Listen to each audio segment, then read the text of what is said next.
नमस्कार साथियों, infusion notes के यूट्यूब चैनल पर आपका स्वागत है। आज का सेशन रहेगा साथियों 4 मार्च 2024 इंडिया करंट अफेयर्स का। इस सेशन के अंदर साथियों जितने ही महत्वपूर्ण प्रश्न बनने हैं इंडिया करंट अफेयर्स के, वो मैं आपके साथ साझा करूंगा। साथ ही उन प्रश्नों से जुड़े हुए जो महत्वपूर्ण तथ्य आपसे आगामी प्रतियोगिता परीक्षा में पूछे जा सकते हैं, उस पर भी जानकारी साझा करूंगा। सेशन आपको पसंद आए तो इसे लाइक व शेयर जरूर कीजिएगा। इन्फ्यूजन नोट्स के यूट्यूब चैनल को लाइक व सब्सक्राइब कीजिएगा और अपने दोस्तों में भी इसे जरूर शेयर कीजिएगा। तो शुरुआत करेंगे साथियों सेशन की। पहला क्वेश्चन आपसे पूछा गया है कि हाल ही में पहले स्वदेशी रूप से निर्मित हाइड्रोजन इलेक्ट्रोलाइजर का उद्घाटन है जो कहाँ किया गया है। आपसे पूछा है कि पहले स्वदेशी रूप से निर्मित हाइड्रोजन इलेक्ट्रोलाइजर का उद्घाटन कहाँ किया गया। तो साथियों आपका आंसर हो जाएगा गुजरात में है जो इसका उद्घाटन किया गया। पहले स्वदेशी रूप से निर्मित हाइड्रोजन इलेक्ट्रोलाइजर को एलएडीटी ने तैयार किया है। यानी एलएडीटी ने गुजरात के हजीरा में ग्रीन हाइड्रोजन प्लांट में अपना पहला स्थानीय रूप से निर्मित इलेक्ट्रोलाइजर को लॉन्च करके स्वच्छ ऊर्जा के क्षेत्र में एक प्रमुख उपलब्धि है जो हासिल कर ली है। तो अपने लिए इम्पोर्टेंट रहने वाला है। आपसे आगामी प्रतियोगिता परीक्षा में पूछा जा सकता है कि हाल ही के अंदर हाइड्रोजन इलेक्ट्रोलाइजर का उद्घाटन है जो कहां पर किया गया है। मोस्ट इंपोर्टेंट क्वेश्चन साथियों ये रहने वाला है। इसी प्रकार के क्वेश्चन जो साथियों मैंने आपको बताया था कि जो चीजें पहले होती है उससे संबंधित क्वेश्चन है जो प्रतियोगिता परीक्षा में आपसे पूछे जाते हैं। आगे बढ़ेंगे साथियों, अपने अगले क्वेश्चन पर बात करेंगे। अगला क्वेश्चन आपसे पूछा है कि इंटरनेशनल बिग कैट अलायंस का मुख्यालय किस देश में स्थापित किया जाएगा। आगामी प्रतियोगिता परीक्षा साथियों जिसमें इंडिया करंट अफेयर्स पूछा जाएगा उसमें यह क्वेश्चन आपसे कंफर्म पूछा जाएगा। आपसे पूछा गया है कि इंटरनेशनल बिग कैट अलायंस का मुख्यालय किस देश में स्थापित किया जाएगा। तो आंसर हो जाएगा भारत में है जो स्थापित किया जाएगा। प्रधानमंत्री मोदी जी की अध्यक्षता में केंद्रीय मंत्रिमंडल ने इंटरनेशनल बिग कैट अलायंस की स्थापना की है जो मंजूरी दे दी है। अलायंस का जो मुख्यालय भारत में होगा और साथियों इसके अंदर क्या है कि 2023 से 2023 से लेकर 2027-28 तक 5 वर्षों की अवधि के लिए 150 करोड़ की जो एक मुश्त बजटीय सहायता है जो इसके अंदर दी जाएगी। तो आपसे पूछा जा सकता है कि इसके लिए बजट कितना रहेगा। तो वो रहेगा 150 करोड़। और आपसे ये भी पूछा जा सकता है कि इसका मुख्यालय कहाँ पर स्थापित किया जाएगा। तो भारत के अंदर किया जाएगा साथियों। जैसे शेर, हिम तेंदुआ जो पक जो होते हैं उनकी रक्षा के लिए साथियों, यानी उनको पूर्ण संरक्षण मिल सके, इसके लिए इसकी स्थापना है जो की गई है। ये अपने को याद रखना है।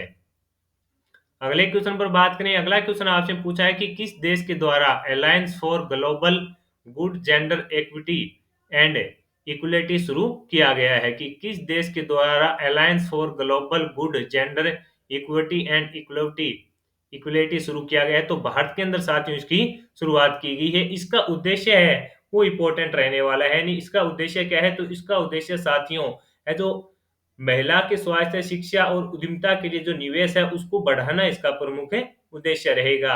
इसके लोगो और वेबसाइट का अनावरण है जो केंद्रीय मंत्री स्मृति ईरानी जी के द्वारा है जो किया गया। ये भी अपने को याद रखना है। आपसे पूछा जा सकता है। आगे बात करेंगे साथियों अगले क्वेश्चन पर। अगला क्वेश्चन आपसे पूछा है कि किस देश में गर्भपात को संवैधानिक अधिकार बनाने वाले विधेयक को मंजूरी मिली है। आपसे पूछा है कि किस देश में गर्भपात को संवैधानिक अधिकार बनाने वाले विधेयक को मंजूरी मिली है। तो आंसर हो जाएगा फ्रांस के अंदर साथियों इस विधेयक को मंजूरी दे दी गई है। फ्रांस की सीनेट यानी फ्रांस के अंदर जो संसद है उसके द्वारा साथियों जो विधेयक था उसको संवैधानिक अधिकार के रूप में मंजूरी है जो दे दी है। तो आपसे पूछा जा सकता है। अगले क्वेश्चन पर बात करेंगे और अगला क्वेश्चन साथियों आपसे आगामी प्रतियोगिता परीक्षा में कन्फर्म रूप से पूछे जाने वाला क्वेश्चन है। आपसे पूछा है कि केंद्र सरकार ने पीएम सूर्य घर मुफ्त बिजली योजना के ये कितने पैकेज की मंजूरी दी है। यानी इसके लिए जो बजट आवंटित किया है वो 75,021 करोड़ रुपए का रहने वाला है साथियों। तो इंपॉर्टेंट रहेगा 75,021 करोड़ रुपए का बजट इसके तहत है जो रहने वाला है। इसके तहत सूर्य घर मुफ्त बिजली योजना की स्थापना की जाएगी। इसके तहत साथियों जो घर हैं उनके ऊपर साथियों सोलर प्लांट लगाए जाएंगे और उसके बाद साथियों जो 300 यूनिट बिजली है वो मुफ्त के अंदर दी जाएगी। तो ये अपने को याद रखना है। आपसे पूछा जा सकता है कि केंद्र सरकार ने पीएम सूर्य घर मुफ्त बिजली योजना के लिए कितने पैकेज की मंजूरी दी है। 75,021 करोड़ रुपए की मंजूरी है जो दी गई है, ये अपने को याद रखना है और आपसे पूछा जा सकता है साथियों। आगे बढ़ेंगे साथियों, अगले क्वेश्चन पर बात करेंगे। अगला क्वेश्चन आपसे पूछा है कि हाल ही में 14वें इंडियन डिजिटल अवार्ड्स में किस स्टार्टअप ऑफ द ईयर के अवार्ड से सम्मानित किया गया। आपसे पूछा है कि 14वें इंडियन डिजिटल अवार्ड्स के अंदर किसे स्टार्टअप ऑफ द ईयर के अवार्ड से सम्मानित है जो किया गया है। तो आंसर रहेगा साथियों ओएनडीसी। ओएनडीसी को साथियों स्टार्टअप ऑफ द ईयर के अवार्ड से सम्मानित किया गया है। इसकी फुल फॉर्म अपने बात करें तो साथियों इसकी फुल फॉर्म रहेगी open network for digital commerce को डिजिटल क्षेत्र में बेहतरीन कार्य करने के लिए स्टार्टअप ऑफ द ईयर का अवार्ड दिया गया है, ये अपने को याद रखना है। यानी ओएनडीसी है उसको साथियों डिजिटल क्षेत्र में बेहतरीन कार्य करने के लिए स्टार्टअप ऑफ द ईयर का अवार्ड दिया गया है। ओएनडीसी के अगर आपसे फुल फॉर्म पूछे तो open network for digital commerce है जो रहने वाली है, ये अपने को याद रखना है। आगे बढ़ेंगे साथियों, अगले क्वेश्चन पर बात करें। अगला क्वेश्चन आपसे पूछा है कि हाल ही के अंदर संसद सुरक्षा का प्रमुख किसे बनाया गया है। हाल ही में संसद सुरक्षा का प्रमुख किसे बनाया गया है। तो आंसर हो जाएगा साथियों अनुराग अग्रवाल को बनाया गया है। किसको? अनुराग अग्रवाल को बनाया गया है। ये जो अनुराग अग्रवाल है साथियों 1998 में असम मेघालय बेंच के आईपीएस अधिकारी हैं, ये अपने को याद रखना है। सीधा का सीधा पूछेगा साथियों कि हाल ही के अंदर संसद सुरक्षा का प्रमुख किसे बनाया गया। तो आंसर हो जाएगा अनुराग अग्रवाल को है जो बनाया गया है। आगे बढ़ेंगे, अगले क्वेश्चन पर बात करेंगे साथियों। अगला क्वेश्चन आपसे पूछा है कि हाल ही में राष्ट्रीय सुरक्षा गार्ड का महानिदेशक है जो किसे नियुक्त किया गया है। तो दोनों ही क्वेश्चन साथियों संसद सुरक्षा का प्रमुख और राष्ट्रीय सुरक्षा गार्ड का महानिदेशक है जो किसे नियुक्त किया गया है, तो इंपॉर्टेंट अपने लिए रहने वाले हैं। तो आंसर हो जाएगा साथियों दलजीत सिंह चौधरी को है जो क्या नियुक्त किया गया है, राष्ट्रीय सुरक्षा गार्ड का महानिदेशक है जो नियुक्त किया गया है, ये अपने को याद रखना है।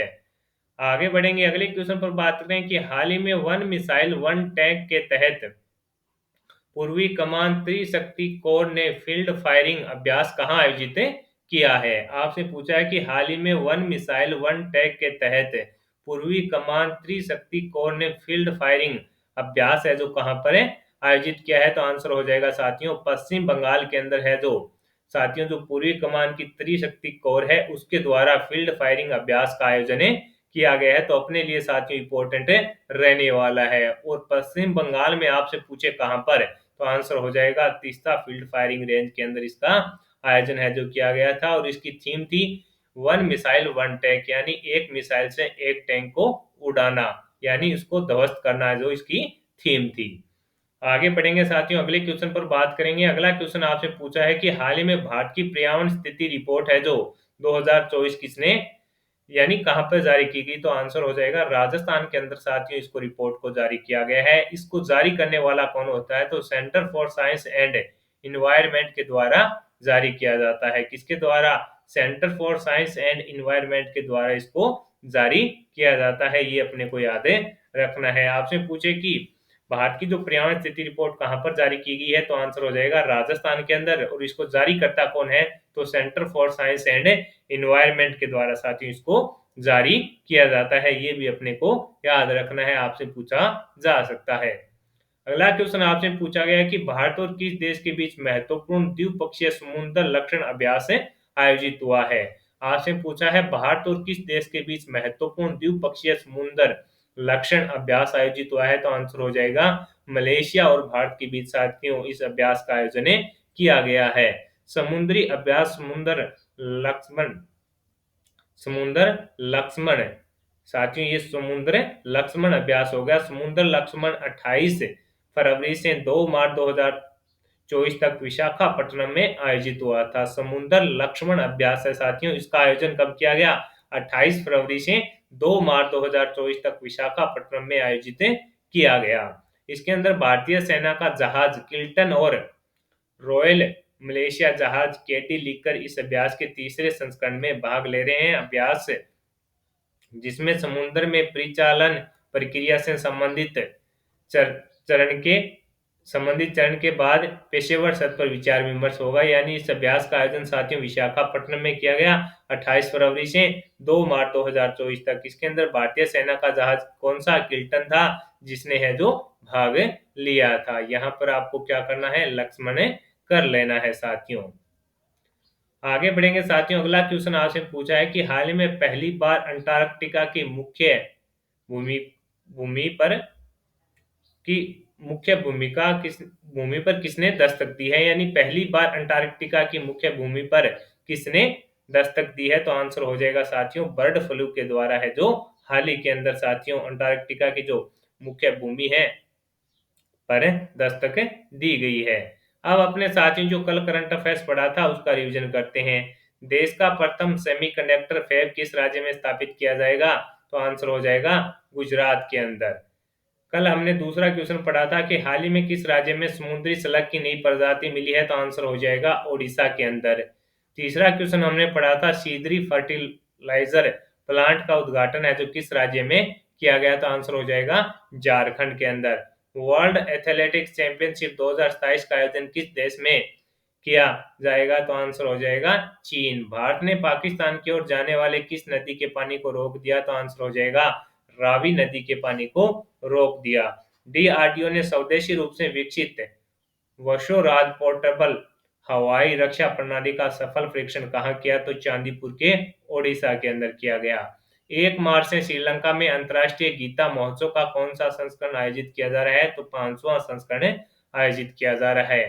किसने 2024 का प्रतिष्ठित रोमन रोलेड पुरस्कार जीता है, तो आंसर हो जाएगा पंकज कुमार चटर्जी के द्वारा। हाल ही में किसे वैश्विक जैन शांति राजदूत सम्मान से सम्मानित किया गया, आचार्य लोकेश मुनि को। गुजरात के मोरोदोरो स्थल पर किस युग के किलेबंदी बस्ती की खोज की गई है, तो हड़प्पा युग की। प्रथम UEFA women's nation football league किसने जीती है, स्पेन के द्वारा जीती गई है। ईरान के इमेजिंग उपग्रह पार्स फर्स्ट को अंतरिक्ष में किसने लॉन्च किया, तो रोस्कोसमोस जो साथियों रूस की कंपनी है उसके द्वारा इसको लॉन्च किया गया था। प्रो कबड्डी लीग के 10वें सीजन का खिताब पुनेरी पल्टन ने हरियाणा को हराकर जीता है और पहली बार जीता है, तो अपने लिए इम्पोर्टेंट रहने वाला है, आपसे पूछा जा सकता है। तो साथियों इस सेशन के अंदर जितने ही महत्वपूर्ण प्रश्न बन रहे थे इंडिया करंट अफेयर्स के वो मैंने आपके साथ साझा किए हैं। सेशन आपको पसंद आया है तो इसे लाइक व शेयर जरूर कीजिएगा।